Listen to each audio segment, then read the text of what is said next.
Pemirsa, saat ini proses rekonstruksi pembunuhan Brigadir Joshua masih berlangsung di rumah dinas Verdi Sambo di kawasan Duren 3, Jakarta. Dan kita akan lanjutkan dialog kita pemirsa bersama dengan Alphonse Lomau yang juga merupakan pengamat kepolisian dan praktisi hukum. Pak Alphonse, saat ini juga ada 90-an anggota kepolisian yang diperiksa oleh penyidik seperti itu. Nah, ini peran dari anggota-anggota polisi ini seperti apa nantinya dampaknya ke karir mereka? Apakah memang langsung dikenakan pidana atau hanya melalui hukuman karena melanggar kode etik, Pak Alphonse? Tergantung, karena bisa terjadi pemeriksaan kode etik ini masuk dalam tahap penyelidikan apabila dalam pemeriksaan kode etik ini menemukan bahwa perbuatan-perbuatan mereka mengarah kepada sebuah tindak pidana, maka tidak tertutup kemungkinan ini menjadi sebuah ancaman pidana. Kan kita ketahui bahwa kode etik itu hanya merupakan pelanggaran. Sedangkan kalau sudah masuk pidana, masuk ranah kejahatan. Seharusnya pada masuk ranah kejahatan, maka ini berdampak kepada pemecatan. Karena pelanggaran berat pun dalam kode etik bisa pemecatan gitu. Baik, tapi bagaimana dengan tanggapan mereka bahwa mereka ini hanya menjalankan perintah dari atasan? Apakah ini akan bisa mengurangi atau justru menambah? Dan sejauh apa polisi dalam hal ini bawahannya bisa menolak perintah dari atasannya, Pak Alphonse? Nah, itu kan Perkap ngomong begitu. Tapi kan yang menyusun Perkap ini belum tentu pernah jadi komandan atau pernah jadi bawahan. Karena kadang-kadang sebagai bawahan, taruh seperti Barada Eliezer ini seorang tamtama yang relatif baru setahun 2 tahun jadi polisi kan. Tidak gampang dia melihat seorang yang melawan seorang Verdi Sambo, 2 bintang atasan langsung suruh tembak. Ini apakah perintah jabatan ataukah perintah-perintahan? Itu susah bagi bawahan melakukan penilaian. Nah, moga-moga yang memeriksa sesuai kode etik pun bisa berempati terhadap kondisi ini, karena menjadi bawahan tidak sederhana apabila ada atasnya perintah. Kadang-kadang kan di dalam Polri maupun ABRI ini kan namanya perintah atasan itu kadang-kadang susah dibantah. Jarang seorang atasan perintah, saya tidak setuju karena ini tidak sesuai dengan aturan undang-undang. Itu jarang terjadi dalam struktur organisasi kepolisian maupun di TNI itu. Baik, tapi artinya sebenarnya agak susah ketika seorang bawahan ini menolak perintah dari atasannya. Tapi jika dirasa tidak benar, juga bagaimana cara anggota polisi, khususnya bawahan ini, untuk menolak suruhan dari atasannya? Apalagi dalam hal ini sudah jelas tidak benar, yaitu menembak temannya sendiri atau sama anggota polisi. Ya, disitulah letaknya bagaimana pemeriksa itu dan pimpinan pemeriksa melihat situasi ini. Karena seperti contoh, seorang bawahan dalam waktu yang sesingkat itu diperintah, dia kan lagi bingung juga. Tembak itu dan sebagainya, apakah dia harus nembak atau diam? Dan dia juga mungkin ketakutan karena atasannya juga pegang senjata. Bisa jadi atasannya rada-rada kurang parah begitu dia suruh tidak, atasannya nembak juga. Nah, ini ketakutan beralaskan karena bisa terjadi hal serupa itu. Nah, dalam kondisi serupa itu bagaimana si bawahan tersebut diperiksa dan dia berargumentasi, dan si pemeriksa pun merasa bahwa argumentasi yang diberikan oleh bawahan ini sesuai dengan kemampuan analisa otaknya dia, memang situ kelasnya. Karena tidak sama atau seorang bawahan tamtama, bintara, perwira menengah maupun perwira tinggi itu berbeda cara melakukan penilaian. Contoh beberapa orang perwira tinggi kan, kalau perwira tinggi kalau dia bilang ini perintah atasan, itu ada kurang berotak karena itu sudah top level management yang harusnya dia tahu perintah ini apa perintahnya sah atau tidak gitu. Tapi kalau tamtama agak sulit seorang bawahan sebagai tamtama menolak perintah begitu. Baik, nantinya pihak kepolisian melihatnya ini seperti apa, khususnya pihak penyidik? Apakah nanti bisa menjadi bahan pertimbangan juga untuk mengurangi dalam hal ini bawahan-bawahan anggota kepolisian yang menjadi suruhan seperti itu, atau seperti apa nanti, Pak Alphonse? Penyidik pada hakikatnya cuma membuat berita acara terhadap apa yang dilakukan oleh para pelaksana ini. Dia tanya jawab, pelaksana menerangkan, kemudian dalam menerangkan tersebut dia penyidik menyusun unsur-unsur perbuatan tersebut apakah memenuhi unsur pidana. Nanti untuk bisa ringan dan tidaknya itu nanti di persidangan bagaimana para pelaku ini punya pengacara berargumen untuk membela kliennya. Jadi penyidik pada hakikatnya dia berita acarakan aja apa adanya. Dia formulasikan saja pembunuhan. Contoh dia pembunuhan dengan perencanaan. Bisa terjadi pada saat di persidangan pengacaranya Jeli bisa bilang, taruhlah si Nyonya FCS ini juga belum tentu jadi pembunuhan dengan perencanaan, belum tentu bisa terjadi. Nah itu tinggal bagaimana pengacaranya Jeli melihat berbagai tindakan dan berbagai situasi kebatinan pada saat kejadian tersebut, sehingga bagaimana yang bersangkutan itu ikut dalam perencanaan. Baik, Pak Alphonse, kita juga akan dengarkan bersama laporan dari rekan kami yang ada di rumah dinas Ferdi Sambo, tepatnya di kawasan Duren 3. Sudah ada rekan Nadia Raisa di sana. Nadia, saat ini kami melihat bahwa Ferdi Sambo baru saja tiba di rumah dinas Ferdi Sambo. Ini adegan apa yang sedang diperagakan? Ya, Wilson. Ya, Wilson, untuk saat ini di belakang saya merupakan rumah dinas Ferdi Sambo yang terletak di Jalan Duren 3 yang merupakan TKP kedua untuk rekonstruksi pada hari ini. Lalu saat ini kami melihat, Nadia, ada Ferdi Sambo yang baru saja tiba di lokasi. Adegan apa yang akan dilakukan oleh Ferdi Sambo? Mereka kecewa karena tidak bisa melihat langsung rekonstruksinya.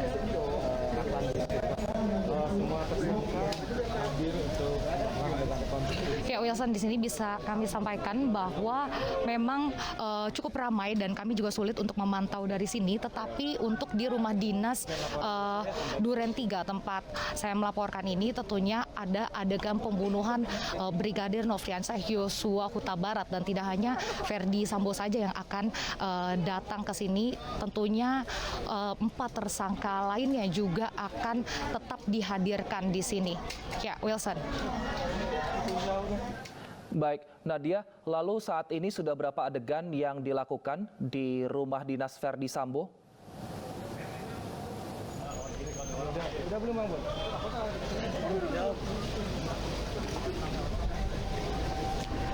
Ya, Wilson, hingga saat ini memang belum dapat kita pastikan berapa adegan karena memang baru saja dimulai. Tetapi sebelumnya sudah dilakukan maksud kami sudah dilakukan 35 adegan di rumah pribadi Ferdi Sambo, yaitu di Jalan Saguling. Baru setelah itu para tersangka dibawa ke sini, dan tidak hanya tersangka 5 tersangka itu saja, namun ada juga Kompolnas, lalu juga ada 10 jaksa penuntut umum dari Kejaksaan Agung Republik Indonesia, dan juga beberapa pihak lainnya seperti dari Dirpitidum, Irwasum, dan bisa dilihat tentunya penjagaan juga cukup ketat dari petugas Brimob. Nadia, di rumah dinas Ferdi Sambo ada beberapa ruangan. Apakah sudah diketahui di mana saja rekonstruksi akan dilakukan? Apakah juga melingkupi halaman atau kamar atau di mana saja?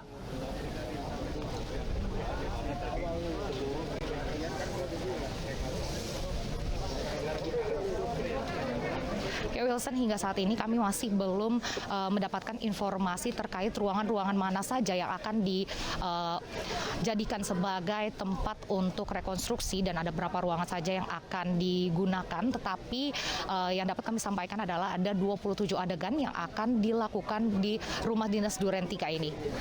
Ya, Wilson. Baik, jika sebelumnya di rumah pribadi Ferdi Sambo ada adegan yang diperankan seperti adegan Barada Eliezer ketika bertemu Sambo, ini diperankan oleh seorang penyidik. Apakah di rumah dinas ini juga akan ada pemeran pengganti dalam rekonstruksi ini, Nadia?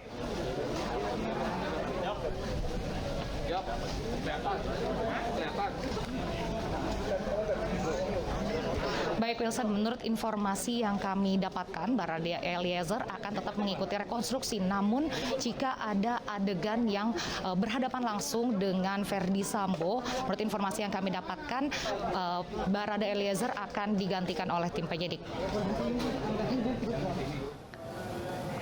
Baik, Nadia, tadi kami sudah melihat sebelumnya ada Putri Chandrawati, lalu ada Kuat Ma'ruf yang tiba di sana, dan Barada Eliezer kemudian baru saja ini tiba dari Ferdi Sambo. Nah, lantas seperti apa jalannya nanti rekonstruksi di sana? Kira-kira sampai pukul berapa rekonstruksi ini akan berlangsung?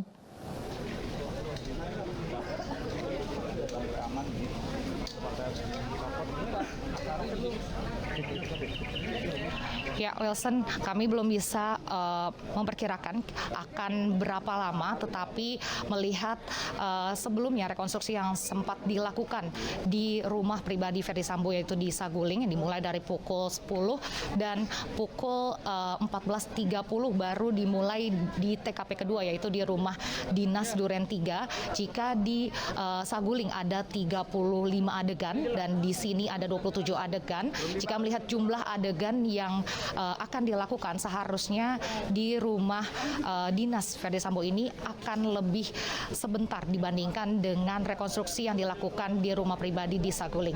Ya, Wilson. Baik, terima kasih Nadia atas informasinya. Kami juga akan mengupdate kembali seperti apa kondisi di sana kepada Anda. Selamat bertugas kembali. Kami lanjutkan pemirsa perbincangan dengan Pak Alphonse Lomau. Pak Alphonse, saat ini tidak hanya anggota kepolisian yang terlibat dalam kasus ini, namun juga ada Putri Chandrawati yang merupakan istri dari Ferdy Sambo. Nah, untuk Putri Chandrawati ini sendiri, seperti apa nanti proses hukumnya ke depannya? Ya, proses hukum memang sangat mengarah siapa berbuat apa yang Ferdy Sambo kerjakan, pada saat mengerjakan tersebut, sejauh mana si Putri istrinya itu ada dan mengetahui, dan yang terjadi yaitu ada orang yang mati tertembak dan siapa yang melakukan penembakan. Di situ nanti masing-masing bertanggung jawab atas perbuatan apa yang dilakukan. Apakah merupakan pelaku utama, ada yang membantu, menyuruh atau menyuruh melakukan atau turut serta melakukan. Itu kategori-kategori pelaku yang nanti kita bisa lihat dari masing-masing punya perbuatan.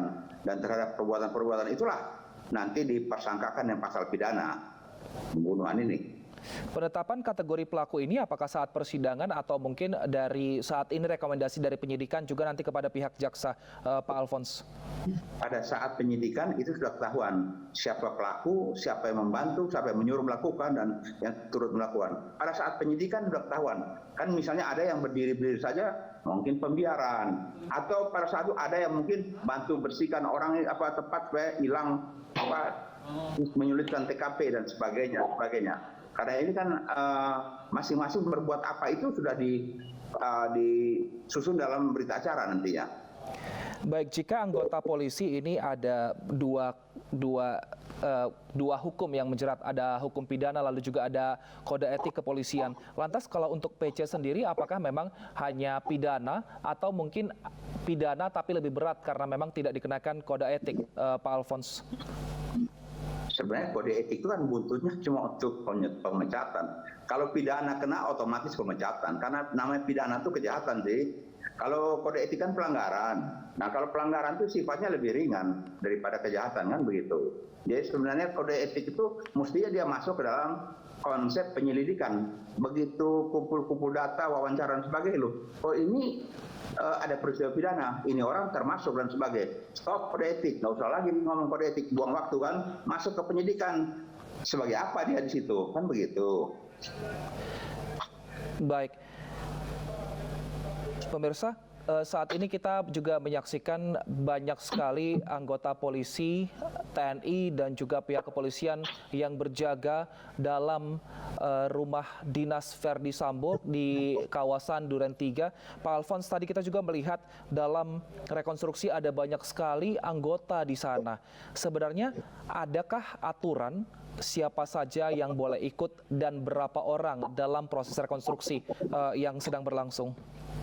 Ya memang ini kalau kita lihat rekonstruksi ini udah kayak adegan film aja, opname maupun sebuah video syuting film. Sebenarnya tim olah TKP sangat terbatas, sangat sedikit. Jadi jangan bikin semacam karena transparan jadi semua orang datang berkeliaran, nggak ada juntrungannya. Ini kayak tempat pasar malam lama-lama. Nah ini harus ada sebuah ketentuan, karena kalau kita belajar olah TKP itu kan dipasang nomor dan sebagainya, di potret dan sebagainya situasi TKP. Kalau orang terlalu ramai itu ngapain rame-rame? Nah ini perlu dipikirkan karena sebenarnya tim olah TKP itu khusus itu. Baik. Tidak semua orang masuk ke TKP. Baik Pak Alphonse, dalam hal ini kita lihat ada 5 tersangka, 4-nya memakai pakaian oranye, sementara Putri Chandrawati masih menggunakan baju putih. Meskipun statusnya Putri Chandrawati saat ini belum ditahan, tapi apakah memang ada perbedaan antara tersangka yang sudah ditahan dan juga tidak ditahan untuk pakaiannya dalam rekonstruksi ini, Pak?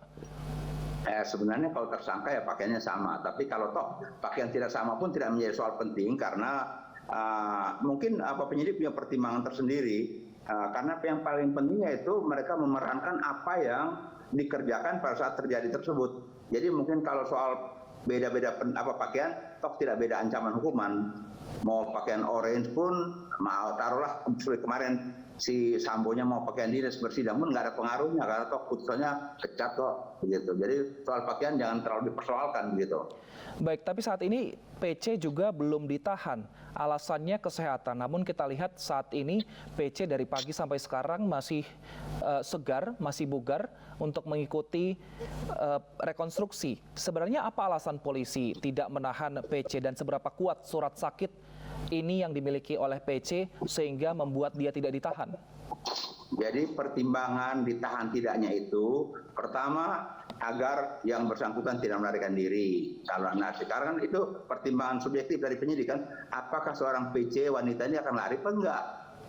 Kedua, seorang pelaku yaitu PC tidak akan mengulangi perbuatannya dalam soal sekarang ini. Ketiga, dia menghilangkan barang bukti. Kalau kita lihat dari ketiga alasan penahanan ya, rasa-rasanya kok ditahan sama nggak ditahan, lebih baik nggak ditahan. Memang ngapain nahan orang kalau memang nanti di persidangan saja baru masuk penjara sekalian kan, begitu. Ini kan cuma bikin suka-suka nahan kan jadi beban negara. Jaga perempuan lagi sakit-sakitan, nanti mati lagi ditahan, ngapain? Biarkan saja kalau dia tidak lari, nanti pada persidangan ditahan ya, diputuskan nanti ya baru masuk penjara. Jadi biasakan jangan selalu sedikit nahan orang, mau meres ya nahan, biasanya itu logikanya. Nah, biarkan wanita ini bebas saja, toh dia tidak melakukan lagi kan, tidak menghilangkan barang bukti kan. Nanti kalau memang nanti pengadilan ditahan sekian puluh tahun, masuklah sana. Jadi memang tahan menahan ini kenapa sih? Kan ada rasio penahanan itu, yang tadi 3 alasan tadi saya katakan. Baik, tapi yang dikhawatirkan oleh keluarga Brigadir Joshua dalam hal ini adalah keluarga korban akan ada keterangan yang berbeda kembali, baik itu di saat penulisan BAP, pemeriksaan, bahkan hingga nanti persidangan. Lantas baiknya apa yang dilakukan penyidik agar keterangan Putri Chandrawati tidak berubah-ubah, Pak Alphonse?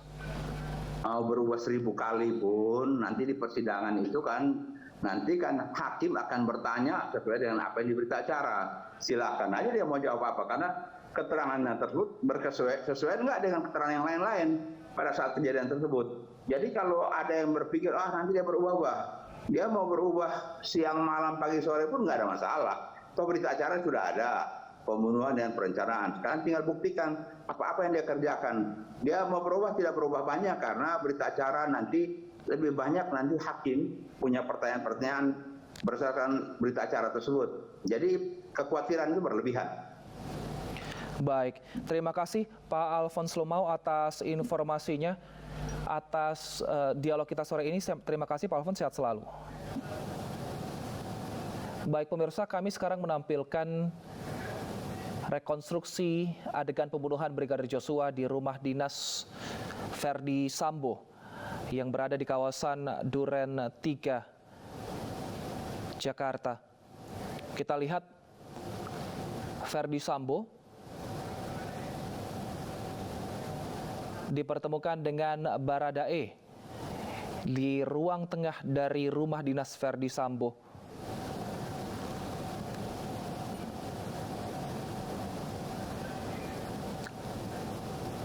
Diduga di tempat ini, Verdi Sambo memerintahkan Barada Eliezer untuk menembak Brigadir Joshua. Di sini juga terlihat Putri Chandrawati terlibat dalam adegan yang sedang diperagakan oleh Verdi Sambo. Memang pemirsa, saat rekonstruksi yang dilakukan di rumah dinas Verdi Sambo ini, penyidik juga melibatkan Kompolnas dan juga pihak Komnas HAM untuk memantau secara langsung jalannya proses rekonstruksi. Informasi yang kami dapatkan untuk di rumah dinas Verdi Sambo akan ada 27 adegan yang diperankan 5 orang tersangka.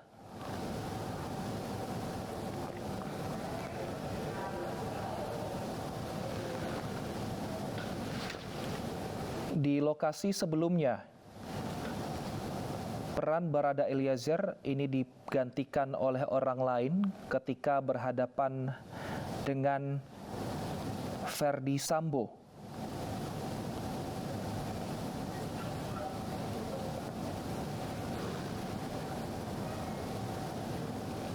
Sementara kita akan juga nantikan seperti apa rekonstruksi di rumah dinas, apakah peran dari Barada Eliezer ketika bertemu dengan Ferdi Sambo juga akan digantikan. Berdasarkan informasi tadi, dialog kami bersama dengan Reza Indragiri, psikolog forensik, menyatakan bahwa penggantian peran dari Barada Eliezer adalah untuk mengantisipasi adanya tekanan secara psikologis kehadiran Ferdi Sambo terhadap Barada Eliezer. Sementara itu, inilah visual yang kami dapatkan dari luar rumah dinas Ferdi Sambo, di mana pengamanan cukup ketat dilakukan oleh pihak kepolisian.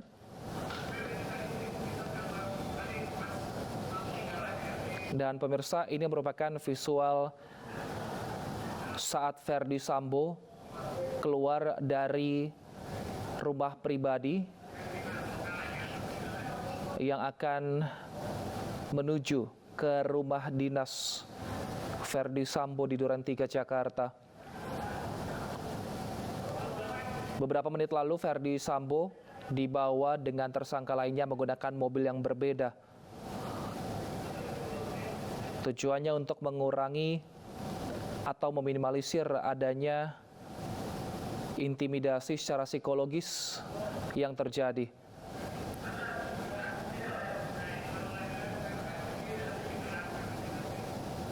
Dan pemirsa, saat ini sedang dilakukan reka adegan di rumah dinas Ferdi Sambo.